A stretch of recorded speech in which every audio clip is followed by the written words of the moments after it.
What's going on, guys? Get1230 here with episode 40 of GTA 5 Talk, and today we're going to be talking about something that I've been receiving requests for a long time, and that is the physics engine in GTA 5. The physics, the things that will affect us, how we play, how we move, and how we react to the environment, that is what we're going to be focusing on.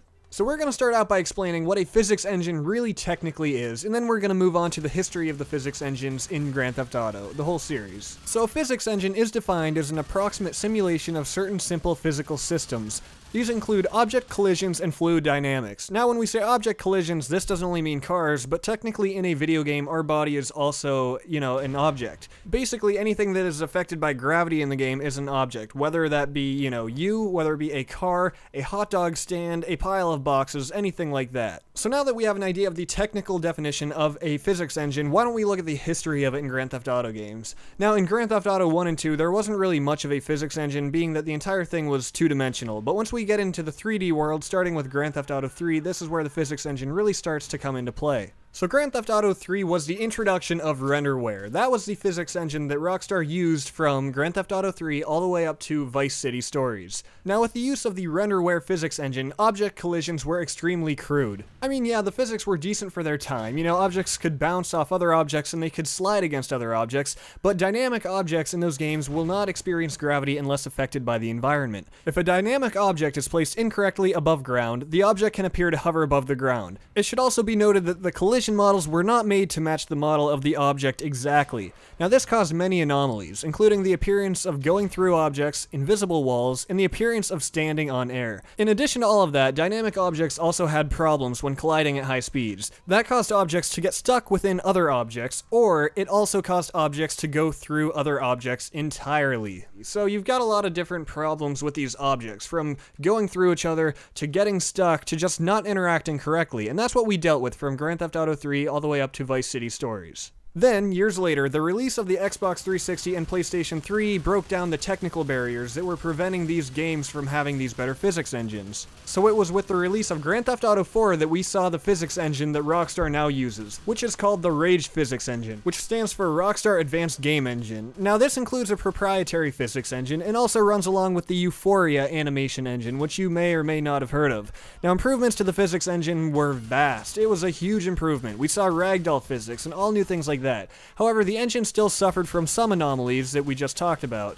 However, they were dramatically reduced. In GTA 4, most of the dynamic objects experience gravity, even if not acted on by the environment. In addition to that, the water was dramatically improved as well. When objects landed in the water rippled and it even created a wave in response. So this time you actually had interactive fluid. And quickly, to give you guys an idea of what the Euphoria engine is that I was just talking about, it lets characters be able to interact with the environment in a physically realistic way, meaning the dead characters will conform to the environment instead of lying flat. And also characters bailing out of vehicles or falling off a building will bounce off of objects. Now, while this all sounds complicated, this is what we all know as ragdoll physics. Jumping out of a vehicle while moving and bouncing down the street, that is the ragdoll effect. Being able to kick a dead body and roll it over and its, arms are flailing, that is also the ragdoll effect. So the Euphoria engine is really what gives us the beloved ragdoll effect. So now that we all have a basic idea of how physics engines work, let's look at how it currently affects us. The Rage Physics Engine is currently in Rockstar Games Table Tennis, Grand Theft Auto 4, episodes from Liberty City,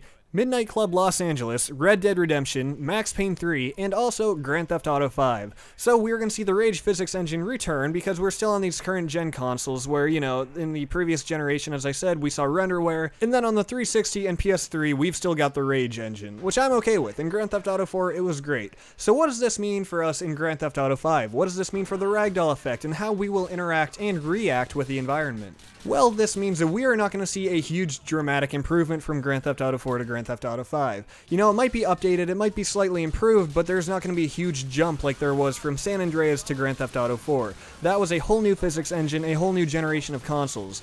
Being that we're still kind of technically limited here on the 360, we will still be on the Rage engine, and the physics will mostly be the same. Now I say mostly because we will see some slight improvement, like I said. Like as you look at the water in the new screenshots and everything, the water looks great, more interactive than ever. The way that it just moves around the land and everything, the shore, and just the way the waves move and the graphics and everything, how it looks, we can see that that is some slight improvement. But of course, it is nothing groundbreaking. It's not revolutionary. It's just it's good. It's solid. I have no complaints. So that is a basic history of physics engines in the Grand Theft Auto series, and what you can expect in Grand Theft Auto 5. I hope you guys enjoyed this. Please tell me what you think in the comments below, and what do you expect in Grand Theft Auto 5? Do you expect the physics to be much better, or pretty much the same? And what's your favorite thing about the physics? You know, for me personally, it's the beautiful ragdoll effect, which makes it feel so realistic.